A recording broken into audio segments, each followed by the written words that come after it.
Fala, Senhor. Preciso ouvir tua voz. Preciso ouvir tua voz. Eis aqui o teu servo. Fala, irmão, da palavra, Senhor, e do meu coração.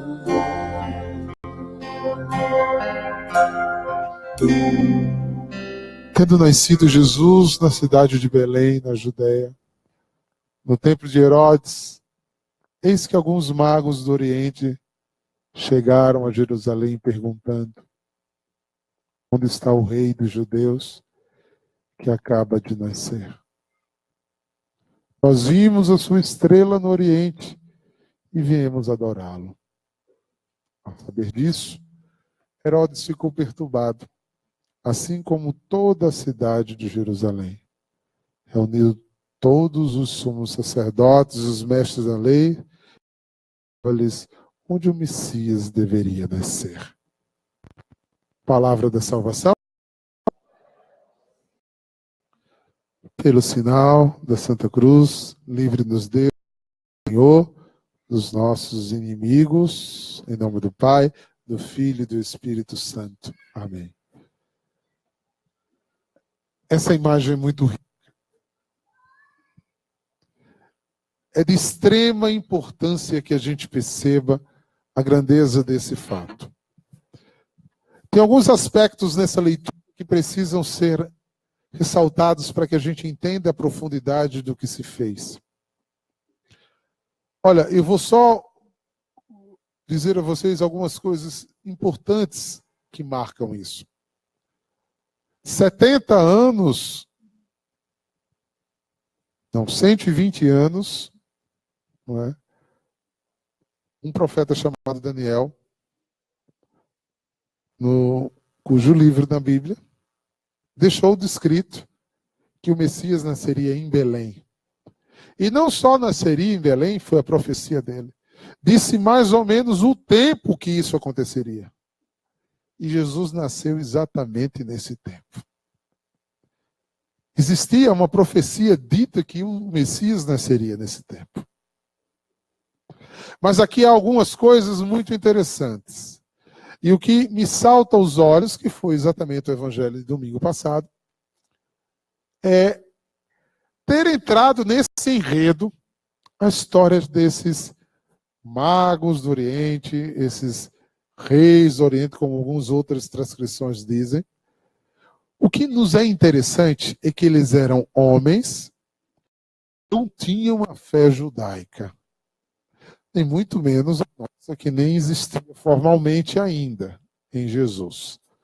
Jesus tinha acabado de nascer. Esses homens eram pessoas de boas intenções. Vocês conhecem aquele ditado que diz que de boas intenções o inferno está cheio, né? Pois é. Não só a gente ouviu esse ditado, mas como a gente vê muitas pessoas cheias de boa intenção, pessoas boas de coração, fazerem coisas muito erradas. E caírem em bancarrotas e destruírem suas próprias vidas. Isso não só em relação à religião. Mas eu vou me deter um pouco mais em relação à religião. Existem pessoas cheias de muito boa fé. Cheias de muita vontade. Nessa tradução, eles falam mago exatamente para dizer que eles procuravam um outro estilo de fé. Mas eram pessoas muito justas que queriam ser melhores todos os dias. Mas o que faziam? Faziam cultos errados. Ah, diácono, você está dizendo que porque a gente é católico, a gente não tem esse problema que os magos tiveram. Não sei se é bem assim, não. Às vezes a gente está no católico, mas na média de católico, no Brasil tem católico que não vale um centavo. Católico que faz 15 anos que não vai numa igreja, né? Católico que nem fez primeira comunhão. né? Eles fazem parte de uma outra seita chamada Católicos Não. Acho que alguns conhecem. Você é católico, eu sou não praticante. Eu sou casado, mas não vivo com minha mulher. É mais ou menos assim. É casado e não vive na mesma casa, não vive com a mulher, como? Católico não praticante é alguém que não vive a fé que diz ter. Para que fique mais claro, eu gosto desses exemplos bem esdrúxulos, né? Por exemplo, é um flamenguista que só anda com a camisa do Fluminense, porque ele tem bom gosto, né?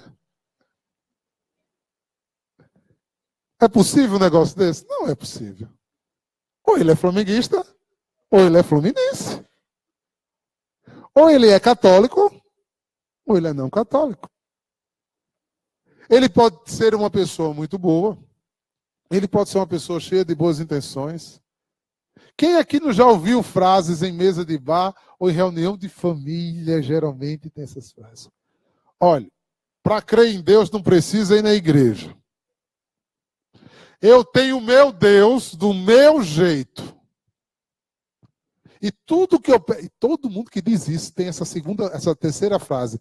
E tudo que eu peço a ele me dá. Eu disse, que coisa, o meu nunca dá tudo que eu peço. O meu nunca dá tudo que eu peço. Se alguém tem um Deus aqui que dá tudo que você pede, tem certeza que não é Jesus. Porque um Deus de verdade só dá a gente o que é bom. E a gente pede muito mais o que não presta do que o que presta. Porque a maioria das coisas que a gente pede é mediante o que a gente vê e o que a gente sente agora. Mas que se Deus desse, iria fazer um mal imenso a gente. Porque tem... Quem aqui já fez um exame de consciência e já disse a Deus, muito obrigado, que naquele dia, quando eu lhe pedi aquilo, o Senhor não me atendeu. Muito obrigado, muito obrigado. Eu tinha entrado pelo cano. Pois é. Quem faz um bom exame de consciência vai encontrar várias vezes seu Santíssimo na adoração. Me dê, Jesus, me dê, Jesus. E uma semana depois você viu a besteira que você estava pedindo. Se Deus tivesse lhe dado. Então, 3 frases. Do meu jeito, e o meu Deus dá tudo o que eu quero. O que acontece com esse tipo de pessoas? Eles estão vivendo uma realidade equivocada. Eles estão vivendo uma realidade religiosa e não de fé. Eles têm costumes religiosos. Porque as práticas de Deus dele é só para sanar as suas necessidades. Quando é que ele reza? Quando ele está doente. Quando é que ele reza? Quando o negócio não dá certo. Quando é que ele reza? Quando ele precisa acontecer alguma coisa.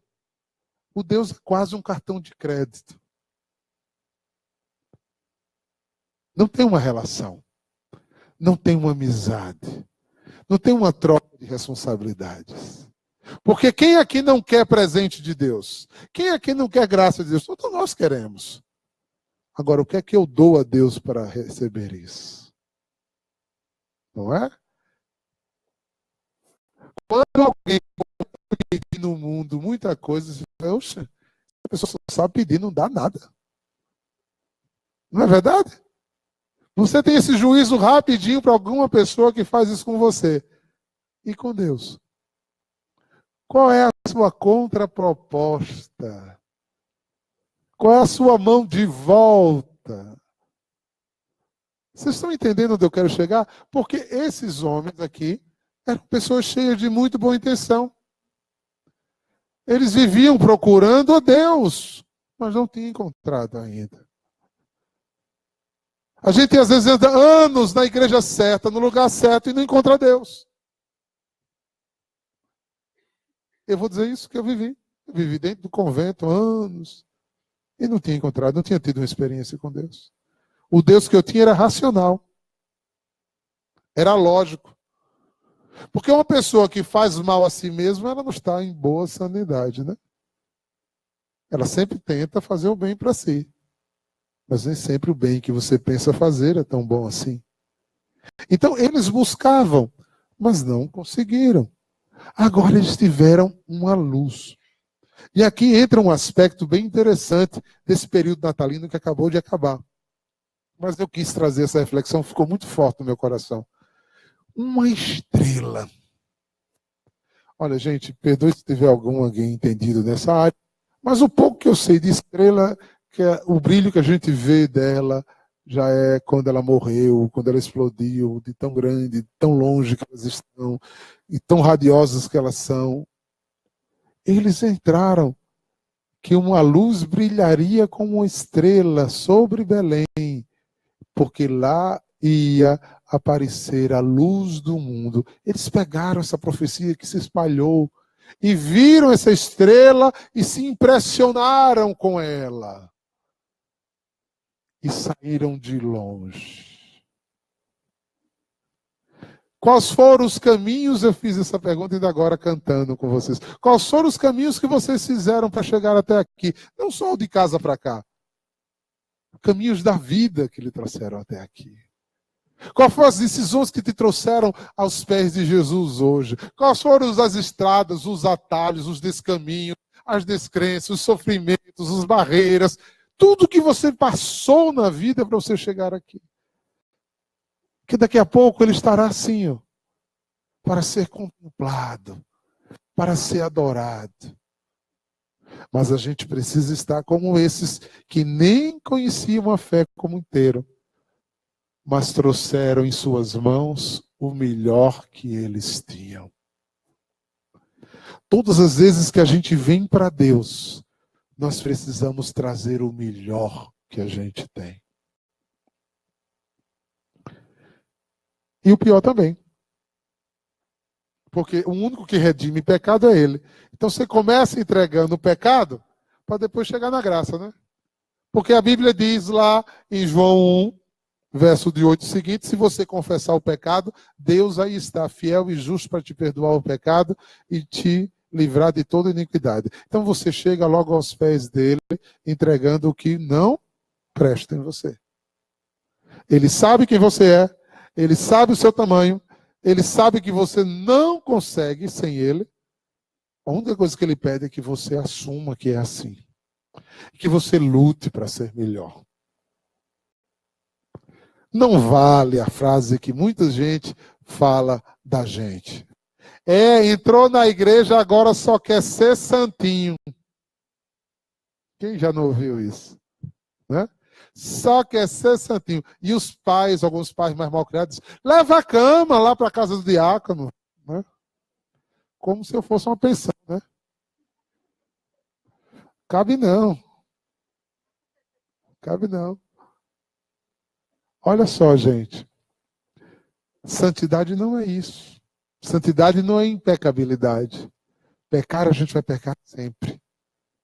O negócio é a gente saber exatamente quem é Deus para nós. E o que verdadeiramente precisamos de Deus. Depositar em Deus. E depois trazer o seu melhor. O seu voto. Sua fidelidade. Sua obediência. Ele não quer mais sacrifício. Diz lá o Salmo 50. Ele quer espírito contrito. Nós queremos tanto amizades fiéis. E quando uma amizade não é fiel conosco, a gente descarta. A gente quer tanto um casamento fiel, um namoro fiel. Quando não é assim, a gente descarta. Não é verdade? Alguns gostam, né? Renova, né? Permanece, né?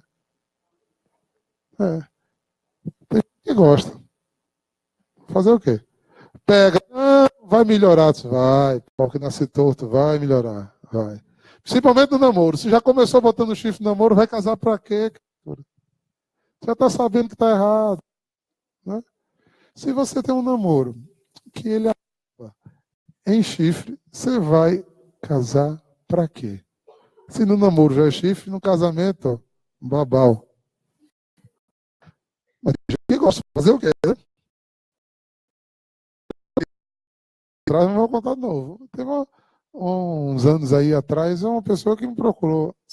Olha, diácono, eu queria rezar com o senhor. Eu disse, pois não. Qual é o seu problema? Eu disse, olha, a minha esposa já me traiu 9 vezes. E eu estou em dúvida se eu acabo ou não. Eu disse, Você está em dúvida ainda? Pois eu já tenho uma certeza, né? Irmão, você está se iludindo, né? 9 vezes, né? E dei o conselho a ele a recomeçar a vida dele. Não deu um mês, ele voltou. Aí eu fui bravo com ele, né?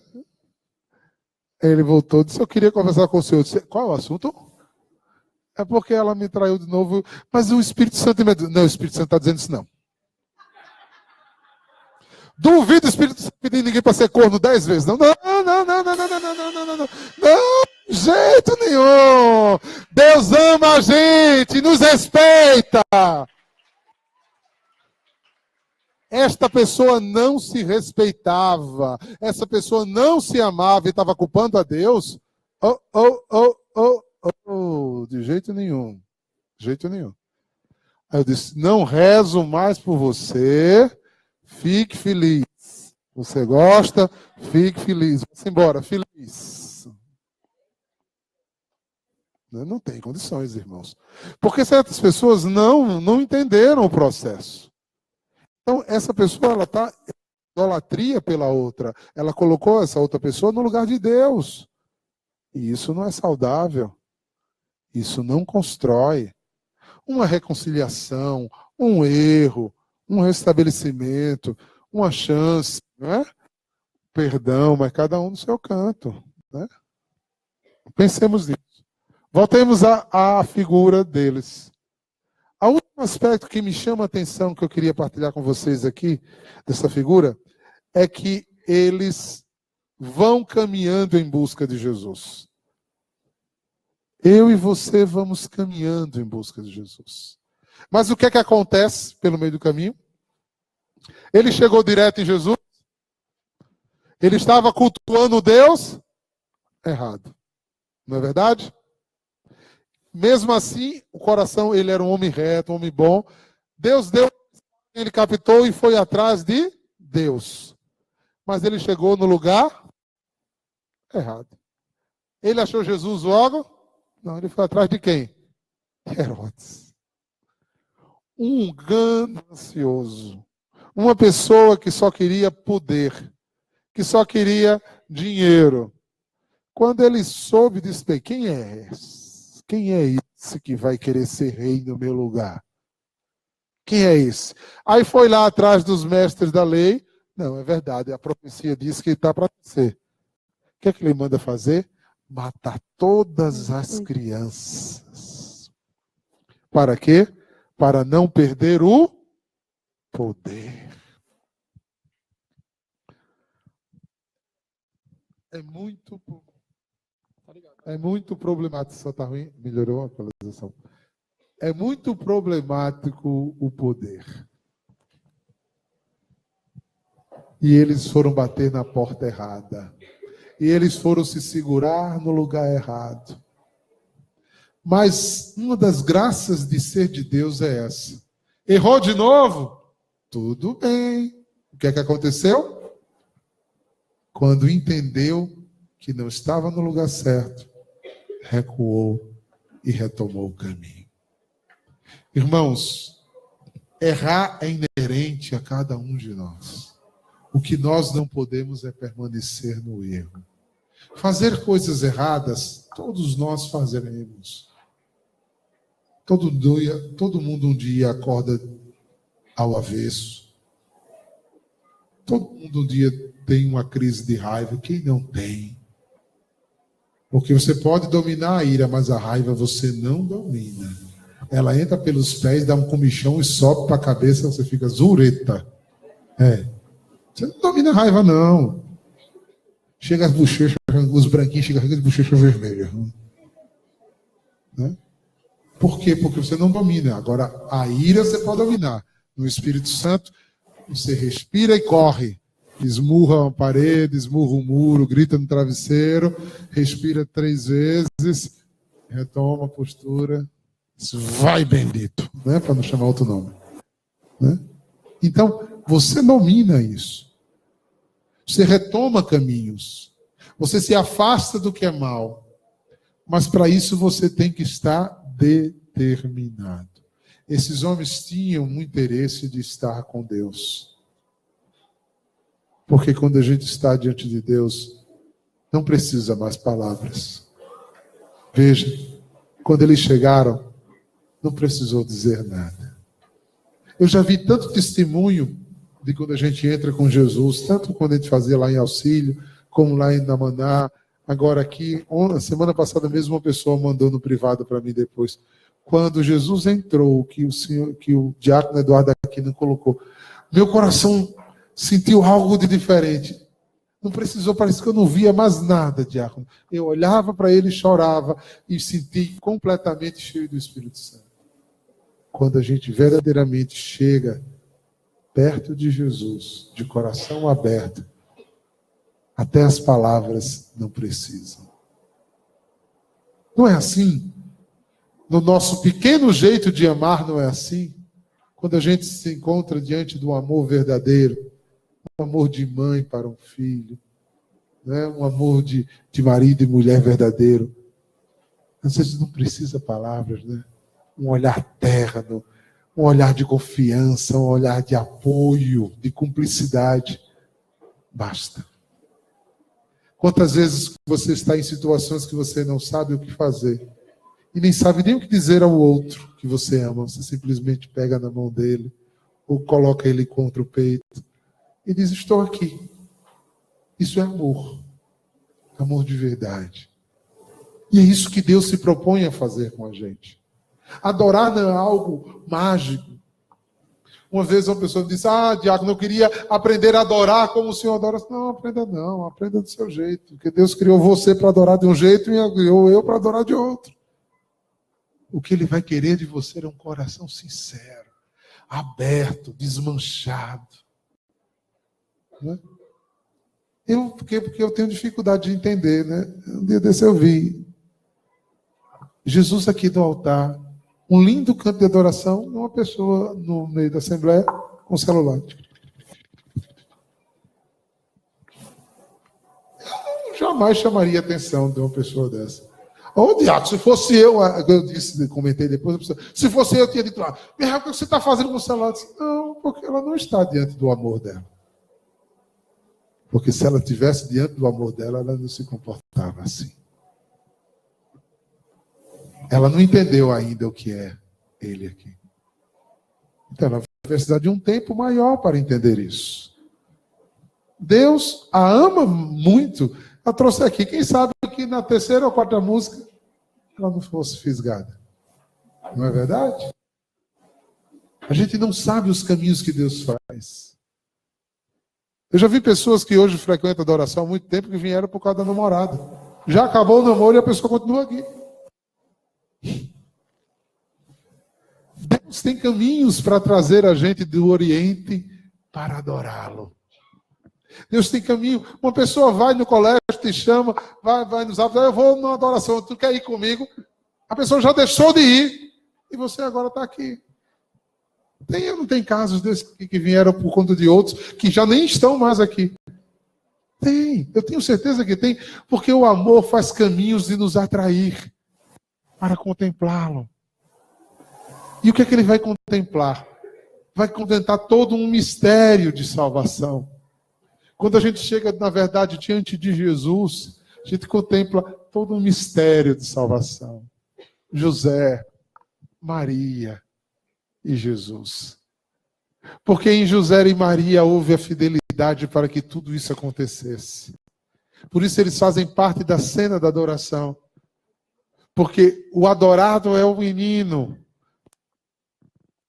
parecendo indefeso, mas grandioso, porque ele é o sol dos sóis.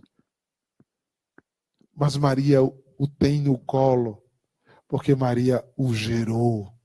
Foi a arca da aliança para que ele viesse ao mundo.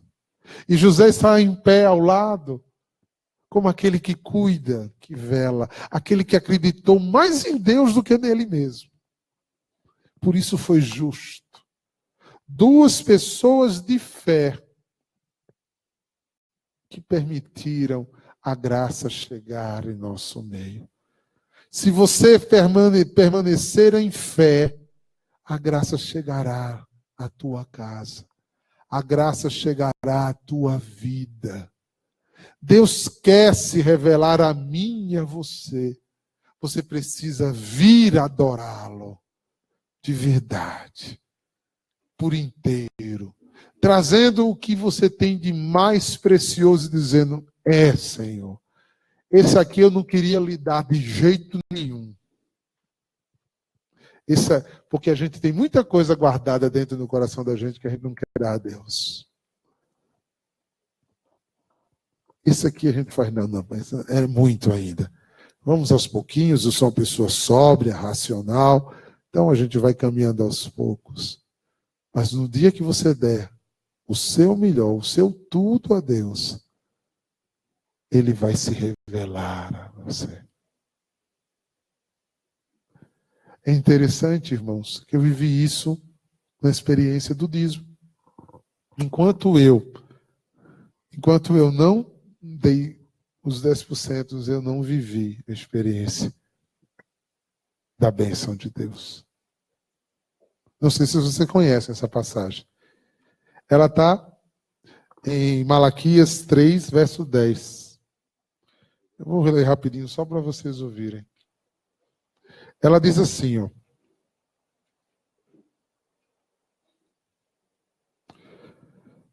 Pagai integralmente o dízimo ao tesouro do templo, para que haja alimento na minha casa. Aí, ponto, e ele diz: fazei a experiência, diz o Senhor. Olha o que Deus está dizendo aqui. Pagai integralmente o dízimo ao tesouro do templo, para que haja alimento na minha casa. Fazei a experiência, diz o Senhor. Olha o que ele promete a quem faz essa experiência.